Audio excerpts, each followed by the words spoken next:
एक दाने से अनेक दाने पैदा करने वाला किसान कर्जदार की है और 1 किलो गेहूं से 950 ग्राम दलिया बनाने वाली कंपनी मालदार की है। ये दुनिया का कौन सा अर्थशास्त्र है? इस सब के बावजूद आप कहेंगे खेती में पैसा है? मैं ये कहूँगा कि खेती में ही पैसा है। सम्मानजनक पैसा कमाने का यदि कोई अर्थशास्त्र कहीं है तो वो खेती है। मोनोक्रॉपिंग से सर लोग को समझा सकते हैं कि मिट्टी को क्या होता है? एक फसली खेती से जमीन की पोषण क्रिया पूरी नहीं होती। किसान को काम करने में आराम मिलता है, उस किसान को तो सुविधा मिली, लेकिन जमीन कंगाल होती चली जाए। जैसे मल्टीपल बैक्टीरिया हमारे पेट में होते हैं, ऐसे जमीन के अंदर होते हैं। यदि मेरे खेत में 10 फसल हैं तो 10 फसलों के अवशेष किसको मिलेंगे? मिट्टी को मिलेंगे। और जब 10 फसल काम करेंगी तो 10 फसल जो डिमांड करती है उतने बैक्टीरिया भी होंगे। मेरे खेत में बैक्टीरिया भी है, केंचुआ भी है, झिंगुर भी है। ये सब इसलिए होता है क्योंकि आप मल्टी क्रॉपिंग कर रहे हैं। एकदम। पद्मश्री मिलने के बाद कैसा फील होता है? मतलब ये सबसे ऊपर वाला सम्मान एक प्रकार से होता है। सम्मान तो पहले भी जारी था, लेकिन किसानों को इसमें लिया गया तो मैं तो इस सम्मान का बहुत हृदय से स्वागत करता हूँ। सर इतना जब ये बड़ा विज्ञान है तब हमारे देश में किसान को वो इज्जत और पैसा क्यों नहीं मिलता है? इसे नहीं मिला कि किसान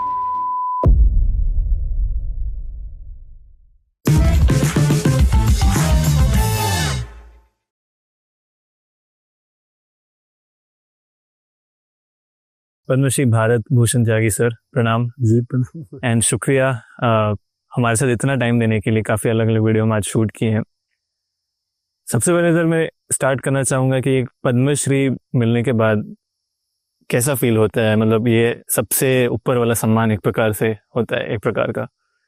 देखिए, इसके लिए तो मैं एक बहुत बड़ी बात कहूँगा कि भारत के जो यशस्वी प्रधानमंत्री जी हैं, इस समय उनको देश में एक विजन उनके सामने स्पष्ट हुआ कि ऐसे लोग जो देश राष्ट्र के लिए कुछ कर सकते हैं उनको चिन्हित करना सरकार का काम था। ये सम्मान तो पहले भी जारी था, लेकिन किसानों को इसमें लिया गया और ऐसे व्यवहारिक जिंदगी जीने वाले लोगों को लिया गया जो किसी भी कला से कहीं ना कहीं राष्ट्र के लिए अर्पित है। तो मैं तो इस सम्मान का बहुत हृदय से स्वागत करता हूँ। पूरे भारत सरकार का भी साधुवाद देता हूँ और ये भी कहूँगा कि ये किसान को जो सम्मान मिला है तो किसानों की जो परिस्थितियां हैं उनको दूर करने में हम लोगों की क्या भागीदारी होगी, इसके लिए मिला है। बिल्कुल। हाँ। आजकल सर भारत में जैविक खेती के बारे में बहुत सारे चर्चे चल रहे हैं। आपका ऑलमोस्ट 30 साल का अनुभव है जैविक खेती में। कई सारे लोग कहते हैं जैविक खेती में उत्पादन नहीं आता है, कई सारे लोग कहते हैं जैविक खेती में महंगाई बहुत है। बहुत सारे मतलब अलग अलग विचार हैं इस परिचय पे। सबसे पहले मैं शुरुआत करना चाहूँगा बेसिक से एकदम। जैविक खेती शब्द का अर्थ क्या होता है? देखिए, ये बहुत ही सुंदर विषय है और आज के परिदृश्य में इस पर चर्चा करना बहुत जरूरी है, क्योंकि आज हम जैविक खेती के साथ साथ प्राकृतिक खेती की दिशा में भी बढ़ रहे हैं। तो ऐसे में कई सारे सवाल लोगों के मन में उठते हैं, पर सवाल वो नकारात्मक ना हो और वो सभी लोग मिलकर इसको एक राष्ट्रीय अभियान का रूप दें। इसलिए हमको जैविक खेती की समीक्षा करना जरूरी है। तो आपका सवाल यहाँ से शुरू होता है कि भारत में जब 2000 मतलब 21वीं सदी जब शुरू हुई थी तो 2003-4 के आसपास में बाहर से कुछ सूचनाएं आने लगी थी कि भारत को भी अब जैविक खेती की तरफ बढ़ना चाहिए।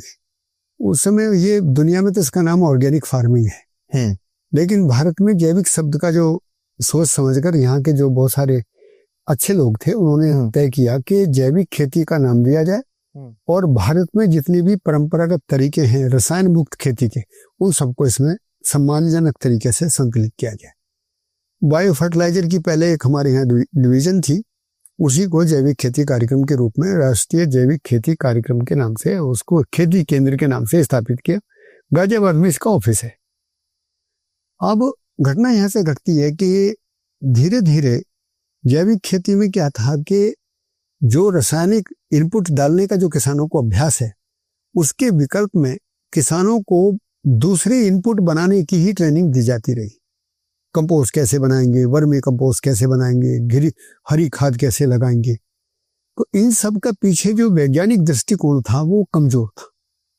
कमजोर इसलिए था कि जैविक खेती की संरचना और रासायनिक खेती की संरचना में मूल अंतर है। इसलिए वैज्ञानिकों को ये बात समझनी थी कि जैविक खेती जीवाणु और मिट्टी के कार्बन का एक खेल है और रासायनिक खेती में ना कार्बन की जरूरत है और ना जीवाणु की जरूरत है। वहां तो बाहर से लाकर डालना है और वो उत्पादन लेना है। तो जो वैज्ञानिक रासायनिक खेती पढ़ा है वो वैज्ञानिक जैविक खेती में जाएगा तो वो कहीं ना कहीं नाइट्रोजन को यूरिया के कट्टे की तरह ही तोलेगा कि कितने किलो में कितने परसेंटेज, फिर कितना कितना गोबर, कितनी मात्रा, कितना कंपोस्ट, कितना वर्मी कंपोस्ट। तो ये जो तोलने का तरीका था ये बिल्कुल गलत था। क्योंकि जैविक खेती में जो इसकी पूरी अंतर्राष्ट्रीय सूचना थी उसमें ये तरीका था कि अंतर्राष्ट्रीय स्तर पर जो भी ऑन फार्म इनपुट के तरीके होंगे, अर्थात मिट्टी की उर्वरता को बढ़ाना है, मिट्टी के अंदर के जीवांश कार्बन को बढ़ाते हुए उसकी जीवांश की प्रक्रियाएं जो हैं, जो माइक्रोबायोलॉजी है, उसको बढ़ाना है। यदि ये दोनों चीज बढ़ती हैं तो उसके एक पैरामीटर आ जाता है कि उसकी CN ठीक हो जाती है, उसका EC ठीक हो जाता है, उसका pH ठीक हो जाता है, माने मिट्टी तंदुरुस्त हो गई। तो तंदुरुस्त मिट्टी के दिशा में बढ़ते हुए हम उत्पादन लेंगे। लेकिन उत्पादन के कोई प्राकृतिक नियम तो इसमें थे नहीं, तो रासायनिक खेती के तर्ज में ही हमने इनपुट बदलकर जैविक खेती करना चाहा। बात स्पष्ट हुई? जो रासायनिक खेती के तरीके थे, लागत लगाकर खेती करना, वही हमने लागत बनाई, ऑर्गेनिक फार्मिंग में कंपोस्ट खाद बनाए, तरल खाद बनाए, बैक्टीरिया प्रयोग किए। उनसे जब हम उत्पादन लेने के लिए गए तो जमीन में कार्बन था नहीं, तो जमीन का कार्बन पूर्ति कैसे होगा, जमीन की pH वैल्यू कैसे ठीक होगी, जमीन की इलेक्ट्रिकल कंडक्टिविटी कैसे ठीक होगी, भौतिक और रासायनिक संरचना कैसे ठीक हो, इसका कोई विज्ञान तो था नहीं। तो ऐसी स्थिति में लगने लगा कि हमारे पास इतना कंपोस्ट नहीं है, इतना खाद नहीं है, लेकिन ऐसा था नहीं। हम बराबर ये बात कहते रहे। 1997 के बाद तो हमने बिल्कुल प्रैक्टिकल रूप में ये कहा कि जैविक खेती में भी किसी प्रकार के खाद की जरूरत नहीं है, कोई भी एक्सटर्नल इनपुट, कोई भी जरूरत नहीं है। जरूरत है प्रकृति के सिद्धांतों में जमीन अपना खाद, जमीन अपनी उर्वरता को, जमीन अपनी सूक्ष्म जीवाणुओं को कैसे विकसित करती है, समृद्ध करती है, उनसे काम लेती है, ये विज्ञान हमको समझने की जरूरत थी। और जब मध्यस्थ दर्शन सहअस्तित्ववाद के आधार पर हम लोगों ने प्रकृति के सिद्धांतों को समझा तो पता लगा ये तो खेती क्या जमीन का काम है। जमीन पूरकता में पेड़ पौधों के साथ काम करती है, पेड़ पौधे गल सड़कर जमीन की उर्वरता को बढ़ाते हैं। और इसमें जो कीड़े मकोड़े, जितने भी पशु पक्षी हैं, उनके सब जो पसीने की गंध है, उनका जो अवशेष है, उनका जो भी उनका खान पान है, रहन सहन है, वो सब प्रकृति की व्यवस्था में भागीदारी करता है। अर्थात वो नियंत्रण का काम भी करता है, संतुलन का काम भी करता है। तो प्रकृति में नियम भी है, नियंत्रण भी है, संतुलन भी है। कोई बीमारी नहीं है, कोई संकट प्रकृति में नहीं है। ये बात हमको 5-6 वर्ष के अध्ययन से समझ में आ गई। जब ये बात समझ में आई तो हमने जैविक खेती का तरीका बदल दिया। अब हम किसी भी प्रकार की लागत से जैविक खेती नहीं करेंगे। कोई लागत बाहर से, कोई लागत नहीं लगा, लागत शब्द को ही हटा देंगे। हम समझकर खेती करेंगे। खेत खाद कैसे बनाता है, खेत में कीड़े बीमारियों का नियंत्रण कैसे होता है, खेत में खरपतवारों का नियंत्रण कैसे होता है। अर्थात जो किसानों की समस्याएं थी वो समस्या तो मेरी भी थी, तो उनका हल क्या होगा।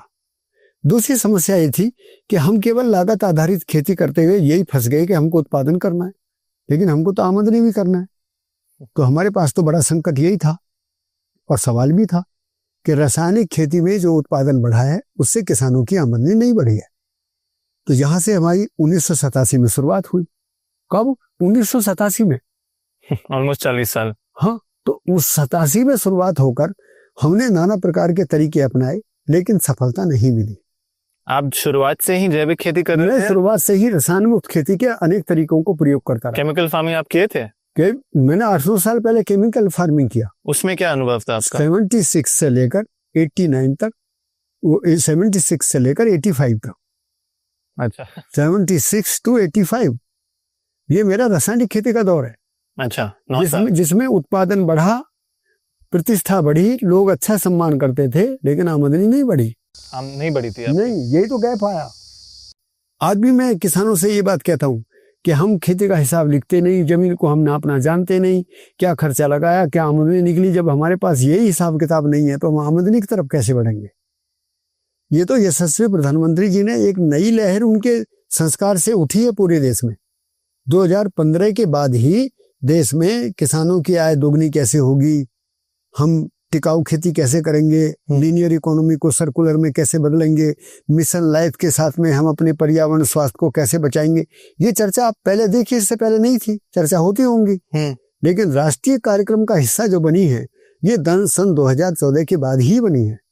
मैं तो ये भी कहूंगा कि जैविक खेती तो पहले से जैविक खेती कार्यक्रम की स्थापना हुई, लेकिन जैविक खेती का पहला पायलट प्रोजेक्ट भी यशस्वी प्रधानमंत्री जी के प्रारंभिक काल में ही बना। PGS India organic certification programme तय किया गया, किसानों को निःशुल्क प्रोग्राम चलाया जाएगा। ये देश में इतने बड़े बड़े ऐतिहासिक काम हुए हैं कि जिनकी किसानों को आज भी सूचना नहीं है।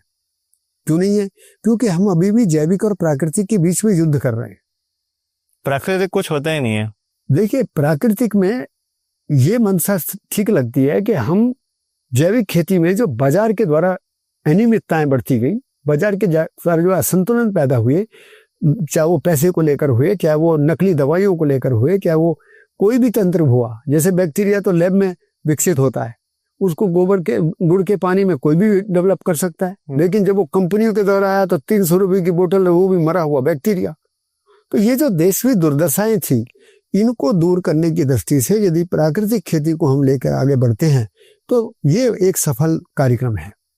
लेकिन अभी जो सुनने में आता है, जो लोग जिस तरीके से प्रस्तुति दे रहे हैं, उसमें तो ऐसा लगता है कि हमने प्रकृति के सिद्धांतों को समझा नहीं है, और हमको ऐसा लगता है कि जैसे धरती पर मैंने ही खेती की है और मेरे द्वारा ही खेती में कोई आविष्कार होगा।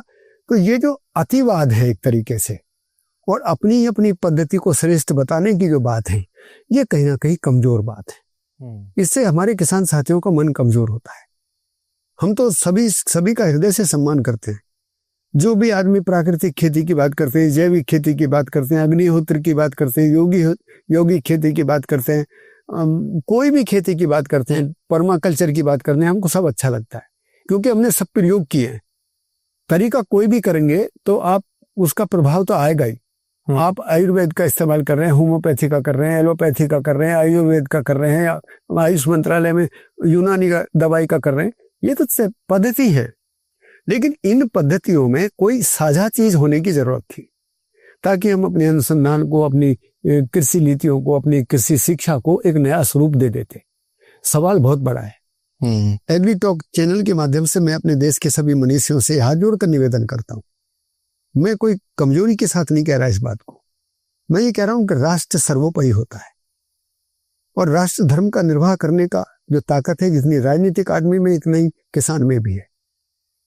किसानों को भी अपनी जिम्मेदारी से जागना होगा। बिल्कुल। हम अपनी अर्थव्यवस्था को कैसे समृद्ध करें, गांव की बेरोजगारी को कैसे दूर करें, क्या जैविक खेती में उसका विकल्प है? हम अपनी मिट्टी, पानी, पर्यावरण को कैसे मजबूत रखें, हम अपनी इकोलॉजी को कैसे स्वस्थ रखेंगे? ये तो मौलिक सवाल है। हम इन सवालों का उत्तर किसी एक तरीके में निकालेंगे, ऐसा नहीं हो सकता। स्वास्थ्य के लिए दुनिया भर में कितनी पहली से एलोपैथी, होम्योपैथी, आयुर्वेद चल ही रहा है। जो भी मन है जिसको स्वतंत्रता में स्वीकार करेगा। लेकिन इससे बड़ा एक सवाल उठता है कि क्या रिसर्च प्रकृति की व्यवस्था के अनुसार है या व्यापार की दृष्टि से है? व्यापार की दृष्टि से है। क्या कृषि शिक्षा रोजगार परक है या व्यापार की दृष्टि से नौकरी के लिए है? क्या कृषि नीतियां व्यापार के लिए हैं या इकोलॉजी और इकोनॉमी में संतुलन करने के लिए है? लीनियर इकोनॉमी या सर्कुलर इकोनॉमी की बात हम जरूर कर रहे हैं, लेकिन सच्चाई ये है कि हम चीजों को गोल गोल घुमा रहे हैं। वास्तविकता यह है कि यदि टिकाऊ और सर्कुलर इकोनॉमी यदि कहीं से निकलती है तो उसका आधार केवल खेती है। आप इसका नाम कुछ भी रख लीजिए, जैविक रखिए, प्राकृतिक रखिए, कुछ भी रखिए, लेकिन प्रकृति के सिद्धांतों को समझकर यदि खेती करते हैं तो प्रकृति का आवर्तनशील अर्थशास्त्र स्पष्ट होता है। और हमने जो ये अर्थशास्त्र अपनाया हुआ है, जो profit is equal to loss है, जो लीनियर इकोनॉमी को जन्म देता है, जिसने गांव की सारी इकोनॉमी को तोड़ दिया और बाजार सेंट्रिक कर दिया, मैंने इसका अध्ययन किया है। और इसका विकल्प यही है कि यदि हम किसानों को उत्पादक से व्यवसायी बना दें, हम अपने बेरोजगार बच्चों में इंटरप्रेन्योरशिप डेवलप कर दें, हम अपनी शिक्षा में परिवर्तन कर दें कि वो शिक्षा रोजगार परक होगी, नौकरी के लिए नहीं, तो एक दौर देश को बदलने की जरूरत है। यदि ये दौर बदलता है तो आपके चैनल के माध्यम से पूरे देश को संदेश जाना चाहिए कि जैविक खेती वो विकल्प है कि जिसके साथ में हम देश के एक खाद्यान्न को भी मजबूत तरीके से पैदा कर सकते हैं। क्योंकि जब बेसिक प्रिंसिपल की बात करते हैं तो यदि मोनोकल्चर, एक फसल का प्रयोग आप जैविक खेती में करेंगे तो नुकसान हो जाएगा।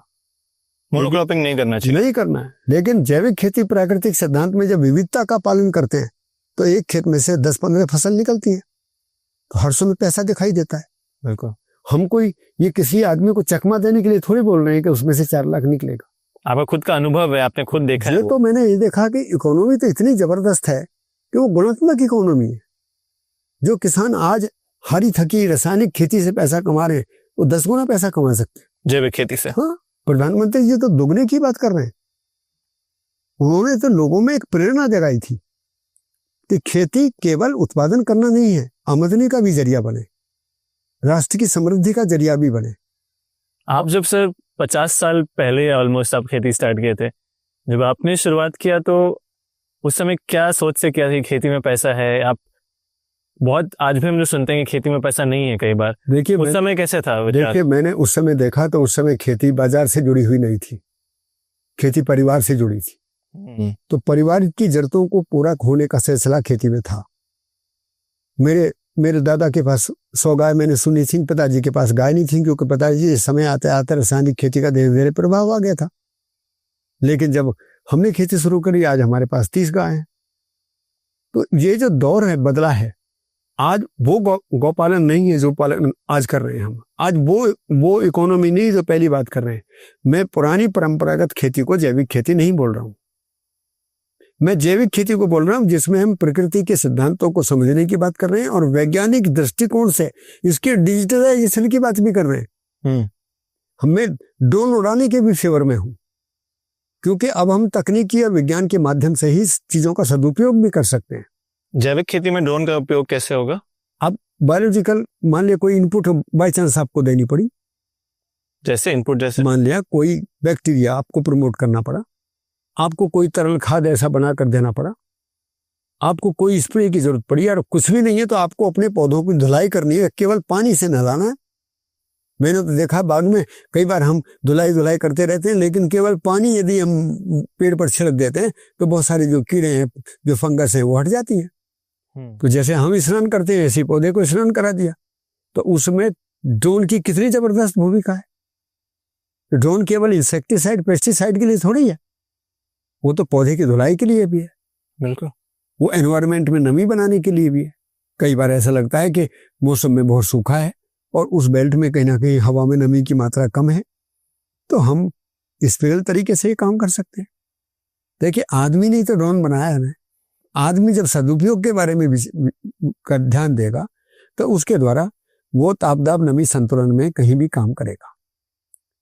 मुद्दा ये है कि यहाँ विरोध करने का विषय नहीं है। नहीं, विरोध तो किसी का नहीं करना है सर, बिल्कुल। लाइक सब चीज का एक अपना जगह होता है, सारे अपनी जगह है, अपना सम्मान है, और आपकी जिम्मेदारी ये बनती है कि मैं इसको एक इस भाषा में देता हूं कि हम इसकी समीक्षा करते हैं। समीक्षा का भाव होता है कि जो कहीं अधूरापन है उसको हमने देख लिया, अब पूरा करने की जिम्मेदारी लेनी। इसलिए इसके लिए हम जितने भी प्रयास करने वाले लोग होते हैं उनके प्रति कृतज्ञ हो जाते हैं। और जो लोग प्राकृतिक खेती की बात कर रहे हैं हम उनके प्रति भी बहुत कृतज्ञ रहते हैं, क्योंकि कहीं ना कहीं वो रसायनों से मुक्त होने की दिशा में हमको प्रेरित कर रहे हैं, सभी को प्रेरित कर रहे हैं। बस फर्क वहां आता है कि जहां पर हम कहीं अपने ही संवाद की जगह वाद विवाद में ना उलझ जाएं। जब संवाद की जगह वाद विवाद हो जाता है तो कहीं ना कहीं किसी का मन छोटा हो जाता है। तो किसी तरीके को ना छोटा के ना बड़ा के इस तरीके स्थान के साथ बदल जाते हैं।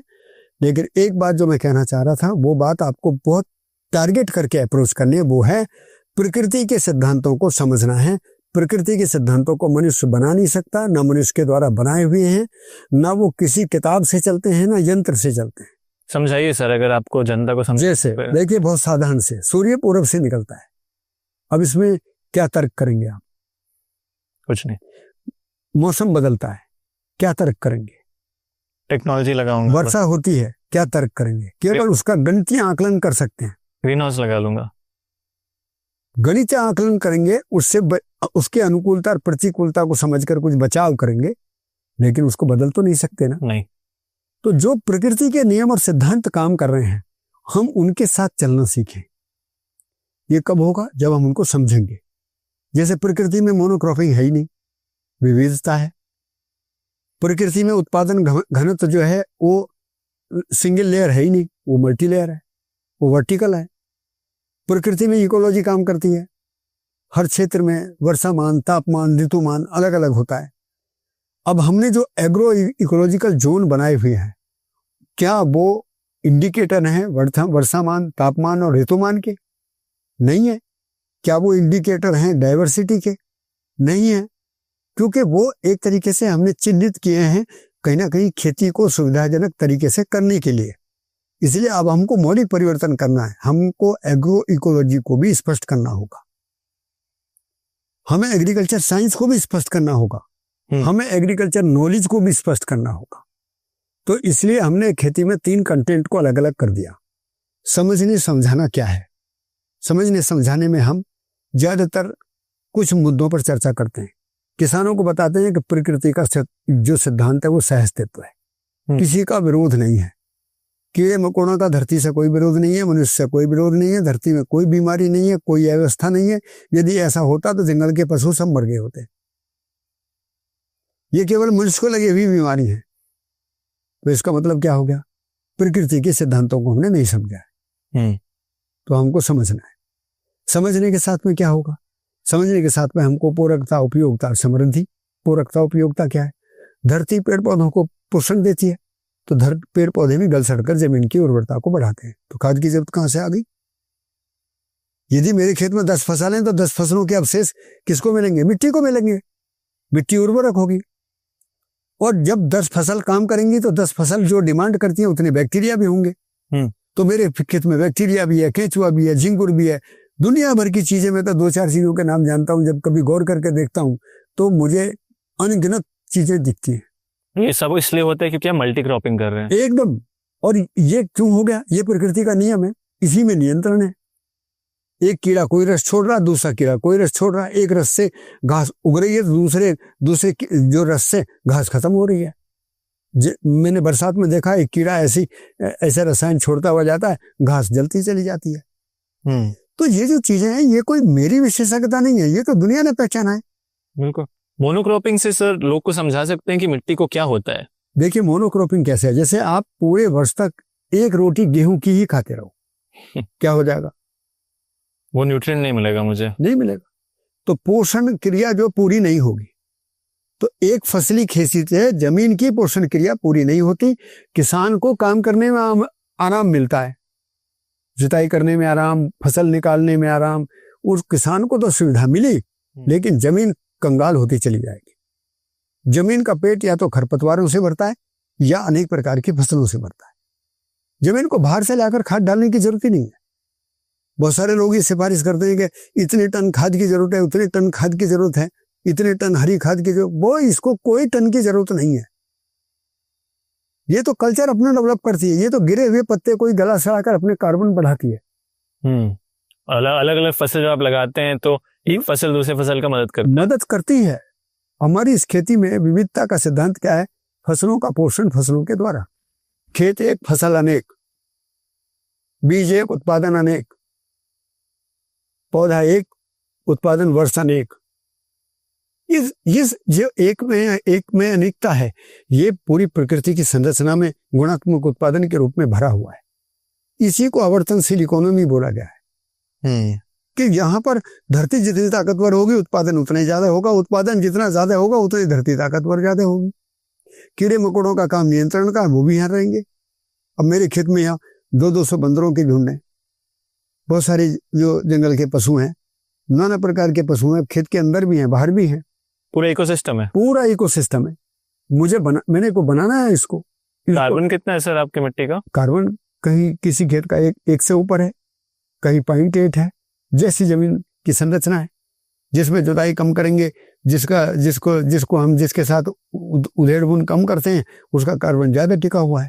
जिसमें थोड़ा उधेड़ बुन करते हैं, जुताई कर लिया, कुछ फसलों को बो दिया, वहां कम होता है। कार्बन तो जमीन के अंदर की एक पची हुई संरचना, जैसे शरीर में ग्लूकोज होता है ऐसे ही कार्बन होता है। तो ये क्रिया है। तो मेरा इसमें अनुरोध ये है कि यदि हम जैविक खेती में और प्राकृतिक खेती में और या और भी कोई खेती में हम यदि सफल होना चाहते हैं तो हमको नेचर के कुछ प्रिंसिपल्स हैं, उनको समझना। और मैं उनको एक एक करके नाम बताता हूँ। पहला प्रिंसिपल है सहअस्तित्व। सहअस्तित्व मतलब इसका सहअस्तित्व का मतलब है प्रकृति में धरती, पेड़ पौधे, पशु पक्षी साथ साथ हैं, इनमें कोई विरोध नहीं है, इसलिए कोई विरोध का काम ना करें। एक चीज कोई अच्छी है, एक चीज खराब है, ऐसा तुलना भी ना करें। चींटी का भी वही रोल, हाथी का भी वही रोल। अब अपने बचाव के तरीके हमको ढूंढने। दूसरा काम है, नियम है, उसको बोलते हैं विविधता। विविधता क्या है? एक खेत में एक फसल लगानी नहीं है।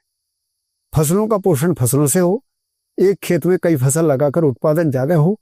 बढ़ती हुई जनसंख्या की भी जो देश को चिंता है, उसका उपाय भी विविधता में फसल प्रणाली लगाए जाने से है। ये सीधा उत्तर है, ये वैज्ञानिकों को शोध का विषय है ये। तीसरा काम है प्रोडक्शन डेंसिटी। प्रोडक्शन डेंसिटी बहुत बड़ा फंक्शन है, मतलब जमीन की सतह के उत्पादन को बढ़ाना। हमने गेहूं, धान, गन्ना लगाया तो जमीन का उत्पादन हमने 10-12 फुट तक, उससे ज्यादा नहीं गए, लेकिन जमीन की सतह पर 50-100 फुट तक उत्पादन जाने की क्षमता है। तो हमने जो प्रोडक्शन इकोलॉजी थी उस पर तो काम किया ही नहीं। तो प्रोडक्शन डेंसिटी में मल्टी लेयर वर्टिकल फार्मिंग का जो डिजाइन उभर कर आया वो यही है कि हम फॉरेस्ट्री को भी इसी में ले आए, बागवानी को भी इसी में, जड़ी बूटी भी यही, दाल भी यही, अनाज भी यही। तो एक खेत में अनाज, दाल, तेल, फल, सब्जी, मसाले, जड़ी बूटी, पशुओं के लिए चारा, इमारती लकड़ी, सब कुछ एक खेत में। अब इसको वैज्ञानिक तरीके से लगाना होगा, यहाँ विज्ञान की जरूरत है। तो दूसरा कार्यक्रम आता है कि प्रकृति के सिद्धांतों में जो इकोलॉजी है, जो विविधता है, जो पूरकता है, जो उपयोगिता है, जो समृद्धि है, जो घनत्व है, और उन सबको समझकर हमको परिभाषा के साथ में अब कृषि का विज्ञान उभारना है। आपको कहते हुए मुझे बड़ी तकलीफ भी है। क्या आज भी हम बहुत बड़ी बड़ी बात कर रहे हैं, बड़े बड़े परिवर्तन की बात कर रहे हैं, लेकिन मेरा किसान ना आज हिसाब लिखता है, ना मेरा किसान जमीन नापना जानता है। मतलब हम उन लोगों के साथ में तकनीकी की बात कर रहे हैं जो अभी आधारभूत ढांचे में ही नहीं है। वो केवल बाजार से लागत खरीदते हैं, खेती में डालते हैं, खेती का उत्पादन बाजार में ले जाकर बेचते हैं। सारी बाजार की मनमानी है। क्यों नहीं करते हैं? क्योंकि मालूम नहीं, पता ही नहीं है। क्योंकि हमने उनको जो सिखाया था वो कर रहे हैं, वो जो कराया था वो कर रहे हैं वो लोग। इसलिए उन पर करने कराने का दबाव अब ना डाला जाए, सीखने सिखाने का दबाव भी ना डाला जाए, उनको समझाने का दबाव डाला जाए कि जितना सरकार जिम्मेदार है आपकी आमदनी बढ़ाने के लिए, आप भी उतने ही जिम्मेदार हैं। अपनी आमदनी के बारे में विचार करें, अपनी खेती का हिसाब किताब लिखें, जमीन को नापें, कई फसलों को कैसे साथ लगाना है, बाजार में किसकी मांग है, किसका रेट मुझे क्या मिलेगा, किसका उत्पादन मुझे लेना है, यह जंगली जानवरों का प्रकोप क्या है, लेबर मुझे मिलेगी नहीं, कौन सी मशीन का प्रयोग करूंगा, मुझे खेत की सिंचाई कैसे करनी है। कितना बड़ा विज्ञान है। हम इसको किसी एक लागत से पूरा कर सकते हैं क्या? हम केवल कंपोस्ट बात की चर्चा करते रहें, हम केवल गोबर और पेशाब की चर्चा करते रहें, क्या इसकी पूर्ति होगी? तो खेती को, प्रकृति के सिद्धांतों को समझना, खेती में विज्ञान का समन्वय करना, वैज्ञानिक को सम्मानजनक जगह देना ताकि वो एग्रीकल्चर, एग्रोनॉमी जो वैज्ञानिक ने पढ़ी है वो खेत में आ जाए। कितनी दूरी पर किस फसल को लगाना है, उसके लिए कौन सी मशीन चलाई जाएगी, ये यहाँ तो विज्ञान की जरूरत है ना पूरा। सर, इतना जब ये बड़ा विज्ञान है तब हमारे देश में किसान को वो इज्जत और पैसा क्यों नहीं मिलता है? इसलिए नहीं मिला कि किसान तक ये सूचना नहीं पहुंची। दुर्भाग्य है।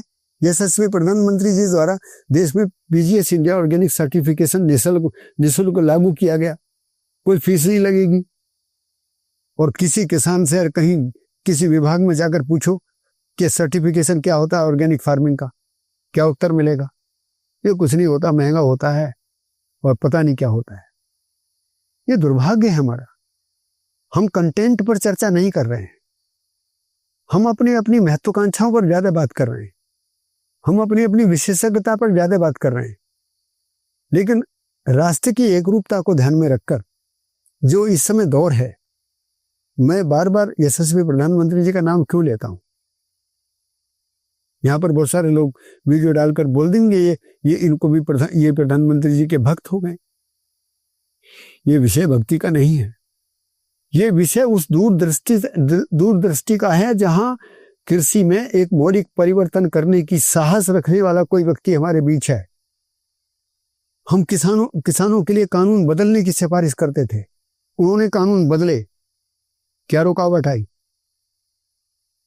किसानों को समझा नहीं पाए, किसान समझ नहीं पाए, केवल तर्क उभरता रहा। क्योंकि देश में आजादी के बाद जब हरित क्रांति की शुरुआत हुई तो हमने लागत के लिए तो किसान को बाजार में छोड़ दिया और कानून बिक्री के व्यापार के बनाए। तो खेती में कानून व्यापार के हैं और खेती लागत से बाजार केंद्रित है, तो ना इसमें प्रकृति को जगह, ना किसान का सम्मान है।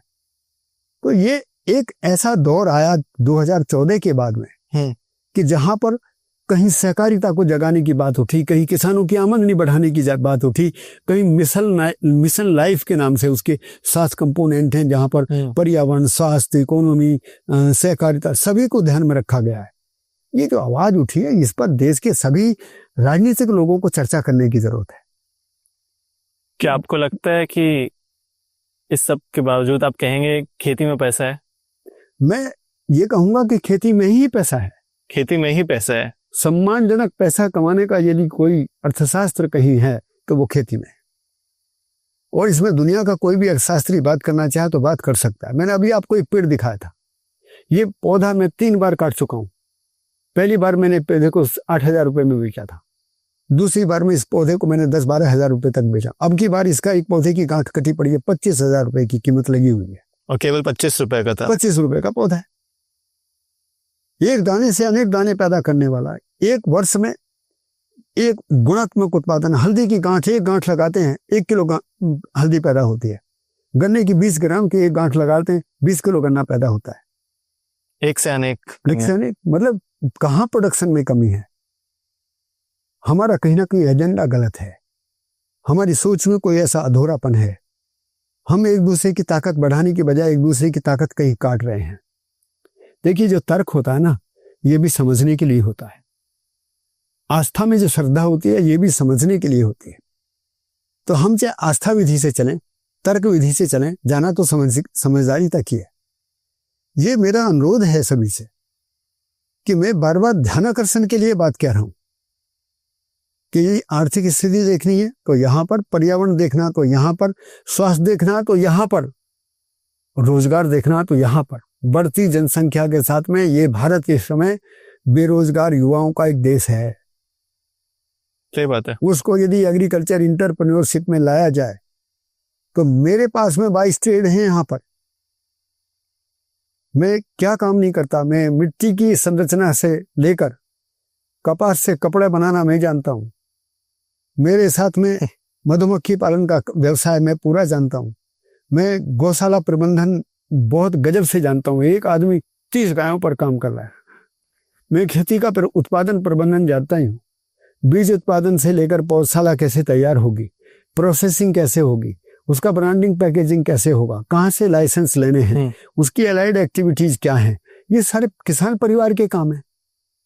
तो जब मेरे जैसा एक किसान परिवार जिसके बच्चे आज खेती में लगे हैं और जिसके आने वाली पीढ़ी भी खेती में रहेगी, मैं तो बड़े विश्वास के साथ इस बात को कह रहा हूं कि मेरी 7 पीढ़ियों तक को भी, आगामी पीढ़ियों तक को भी, जब तक आदमी की कल्पना दौड़ती है उस समय तक भी कोई व्यक्ति खेती नौकरी करने तो जाएगा नहीं। ये कोई आवेश की बात है? ये तो मैंने जीकर देखा है। मैंने अपने बच्चों से कहा ही नहीं कि तुम नौकरी मत करो। आज भी मैं किसी को नहीं रोकता। वो खुद से खेती में, लेकिन वो खुद से खेती में, किसी को सर्टिफिकेशन का काम अच्छा लगा तो किसी को प्रोडक्शन का काम अच्छा लगा, तो किसी को बिक्री अच्छी लगी, तो किसी को कोई प्रोसेसिंग में, कोई खेती में, कोई गौशाला को देख रहा है। खेती अनेक काम है। आप खेत में पूरे में घूम के देखोगे, ये आम के पौधे पर अभी आम लगे हुए हैं। आप इसका अचार बना सकते हो, इसकी जूस बना सकते हो, कैंडी बना सकते हो, इसकी टॉफी बना सकते हो, इसका बेस मटेरियल बना कर रख सकते हो, कोल्ड ड्रिंक बना सकते हो, RTS बना सकते हो, कितनी चीज बना सकते हो। आप खड़े करो उद्योग। आई थिंक खेती में जो असली पैसा है ना सर, वो प्रोसेसिंग में है। ऐसा नहीं है। नहीं, खेती का उत्पादन में भी पैसा है, प्रोसेसिंग और मूल्य संवर्धन में और ज्यादा पैसा है। मार्केट में जाएंगे तो फिर ज्यादा पैसे की जरूरत नहीं थी। इस जो अभी अर्थव्यवस्था चल रही है, इसने उल्टा कर दिया है। इसने मार्केटिंग का हिस्सा ज्यादा बड़ा कर दिया। प्रोसेसिंग का हिस्सा उससे कम और उत्पादक का हिस्सा बिल्कुल कम। हम यहाँ पर ये कह रहे हैं उत्पादक का हिस्सा सबसे ज्यादा है, प्रोसेसिंग का उससे कम, मार्केटिंग का उससे कम। शेयर प्राइस दे दीजिए, किसान मालदार हो जाएंगे। भारत में एक नई तस्वीर उभर रही है जिसको बोलते हैं कृषक उत्पादक संगठन। मतलब अभी सहकारिता मंत्रालय अलग बनाया गया। उसकी भूमिका ये थी कि भारत को फिर दोबारा से कहीं ना कहीं ग्राम पंचायत के स्तर पर सहकारिता के साथ जोड़ा जाए।